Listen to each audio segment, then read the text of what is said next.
अगर किसी पत्नी को अपने पति से बेइंतहा नफरत हो जाए, अगर कोई पत्नी अपने पति की जगह किसी और को चाहने लगे और वो उसे छुटकारा पाना चाहे, तो वो क्या से क्या कर सकती है।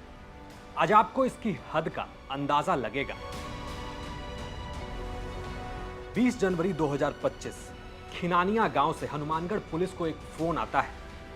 बताया जाता है कि एक आदमी की गर्दन कटी लाश मिली है। भीमसेन बताता है कि मेरे भाई उग्रसेन को किसी ने मार दिया है। इधर फोन कटता नहीं कि तलवाड़ा थाना की पुलिस पूरे लाव लश्कर के साथ मौके के लिए रवाना होती है और मौके पर पुलिस को जो दिखता है वो पूरे दिन के लिए उन पुलिस वालों की हालत खराब करने को काफी था। हनुमानगढ़ जिले के तलवाड़ा क्षेत्र के अंदर अवैध संबंधों के चलते एक हत्या का सनसनीखेज मामला सामने आया है। इस मामले के अंदर एक पत्नी ने अपने प्रेमी के साथ मिलकर अपने ही पति को मौत के घाट उतार दिया।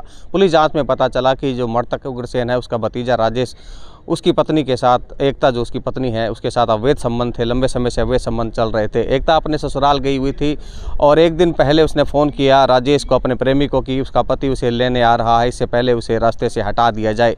इस पर राजेश ने कुल्हाड़ी लेकर रात्रि को घर में घुसकर अपने ही चाचा को मौत के घाट उतार दिया। और आगे जो आप जानेंगे उससे शायद आपकी हालत भी थोड़ी खराब होने लगे। ठंड का समय, रात का वक्त, गांव में उग्रसेन बड़े आराम से सोया था कि तभी उसका भतीजा राजेश आता है। चेक करता है कि चाचा जी ठीक से सोए हैं या नहीं, और जब लगता है चाचा गहरी नींद में है और आसपास कोई नहीं, तो राजेश अपने चाचा की गर्दन काट डालता है। जी हाँ, जिस कुल्हाड़ी से लकड़ियां काटी जाती है, राजेश बड़ी बेरहमी से उससे ही अपने चाचा की गर्दन को काट देता है। अब आप यही सोचेंगे कि एक भतीजा ऐसा कैसे कर सकता है, तो जवाब है, राजेश ये सब अपनी प्रेमिका के कहने पर कर रहा था, और उसकी प्रेमिका और कोई नहीं बल्कि उसकी चाची और उग्रसेन की पत्नी एकता रानी ही थी। एक वक्त पर एकता को राजेश से प्यार हो गया। वो बीवी तो थी उग्रसेन की, लेकिन चाहती अपने भतीजे राजेश को थी, और धीरे धीरे इतना चाहने लगी कि उसके साथ रहने का फैसला कर लिया। लेकिन इस फैसले को पूरा करने के लिए एकता और राजेश ने जो किया वो दिल दहला देने वाला है। तलवाड़ा में जो नरसंग हत्या हुई थी गला काट करके, और उसमें कल उसके सगे भतीजे को अपने अरेस्ट कर लिया था कि उसकी पत्नी के साथ उसके नाजायज संबंध थे और उसके रास्ते से हटाने के लिए उसने इसकी हत्या की थी। और आगे तफ्तीश में पता चला कि उसकी पत्नी है वो पियर गई हुई थी और ये कोई इनकी बातचीत हुई थी कि कल लेने आएगा, मृतक है वो लेने उसको जाने वाला था। इस पे मृतक की पत्नी ने, जिससे अवैध संबंध थे, पति के भतीजे को फ़ोन किया कि ये लेने आया, उससे पहले पहले जो है इसको रास्ते से हटा दो ताकि मैं उसके नहीं जाऊँ, मैं उसके जाना नहीं चाहती।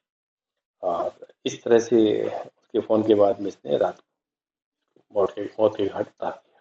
तो आज पत्नी का षड्यंत्र में रोल मानते हुए आज उसे भी डिटेन कर लिया है और गिरफ्तार किया जा रहा है। ये इसकी हत्या धारदार कुल्हाड़ी से की है और एक ही बार में उसकी गर्दन काटी है और वो हथियार वगैरह भी सब बरामद की। एकता मायके में थी। 21 जनवरी को उग्रसेन एकता को घर वापस लाने जाने वाला था। अगर एकता उस दिन घर आ जाती तो उसे फिर से अपने पति के साथ रहना पड़ता, जो अब वो कतई नहीं चाहती थी। प्रेमी राजेश के साथ उसने एक प्लान बनाया और प्लान यही था कि 20 जनवरी की रात को जब उग्रसेन सोया होगा, उसी वक्त राजेश को उसकी गर्दन काट डालनी है। एकता जैसा कहती है और जो प्लान बनाती है, राजेश ठीक वही करता है और चाची के प्यार में अपने ही सगे चाचा को मार डालता है। अब आप सोचिए, अगर एक पत्नी को अपने पति से बेइंतहा नफरत और किसी और से बेइंतहा मोहब्बत हो जाए तो वो क्या क्या कर सकती है। बहरहाल हर जुर्म का नतीजा यही होता है और एकता अपने आशिक राजेश के साथ अब सलाखों के पीछे है। हनुमानगढ़ से यह खबर थी हमारे संवाददाता गुलाम नबी की। आप देख रहे थे क्राइम सीन। साथ ही राजस्थान की तमाम खबरों के लिए आप देखते रहिए राजस्थान तक।